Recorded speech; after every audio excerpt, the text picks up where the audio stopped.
चिंता आम्ही करणार नाही, त्याचं राज्य मिळवायला जगू. प्रजला काय मिळवायला जगू? स्वर्गात आमच्यासाठी वेतन राखून ठेवले, न कोमसणार. हालेलुया. आणि बायबल सांगतं की तुम्ही एकमेकांचे काय आहात? अवयव आहात. आणि या चर्चमध्ये येशू ख्रिस्ताचे तुम्ही शरीर आहात.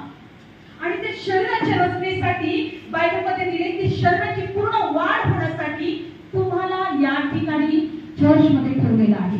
काढूया वचन इफिसियन्स पत्र 4 अध्याय. लक्षपूर्वक ऐका. इफिसियन्स पत्र 4 अध्याय.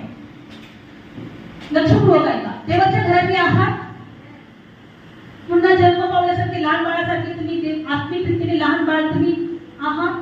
प्रभू म्हणतो आपण तुम्ही निऱ्या दुधाची आशा करा, देवाच्या वचनाची आशा करा. पण वचन रूपी दूध पिण्या अगोदर सर्व दुष्टाई, कपट, निंदा हे आणि सगळं सोडून द्या आणि वचन रूपी निऱ्या दुधाची आशा घ्या. एखादं लहान बाळ असतं ना, त्याला काहीच कळत नाही, त्याला कोणी मारलं तरी तो मारणार नाही. म्हणजे त्याला शिवी माहिती शिवी देणार. लहान छोटं बाळ असतं, नवीन जन्मलेलं, त्याला कुठेही ठेवा, तो म्हणणार नाही मला इथं कुठे ठेवलं, मला कपडे घाला, मला जेवायला द्या, असं काय म्हणतो का? नाही. तर त्याला तेवढं कळत नसतं. प्रभू म्हणतो की तो अज्ञान असतो. प्रभू म्हणतो की तुम्ही आणि छोट्या बाळासारखे व्हा. पण या मंडळीमध्ये जे तुम्ही ख्रिस्ताचे शरीर आहात ते तुमची इथे वाढ होत असते. काय होणार आहे? वाढ होत. आणि यासाठीच बायबलमध्ये दिले इफिसियन्स पत्र 4 अध्याय 11 वचन.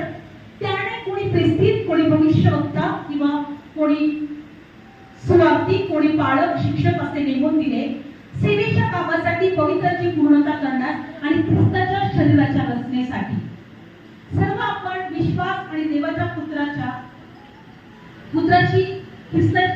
देवाच्या पुत्राची ओळख यांच्या ऐक्यात येऊन पूर्ण मनुष्यपणास ख्रिस्ताच्या पूर्णतेच्या वाढीच्या परिणामात पोहोचून तोपर्यंत दिलं आहे. लक्षपूर्वक ऐका. तुम्ही चर्चमध्ये का आहात?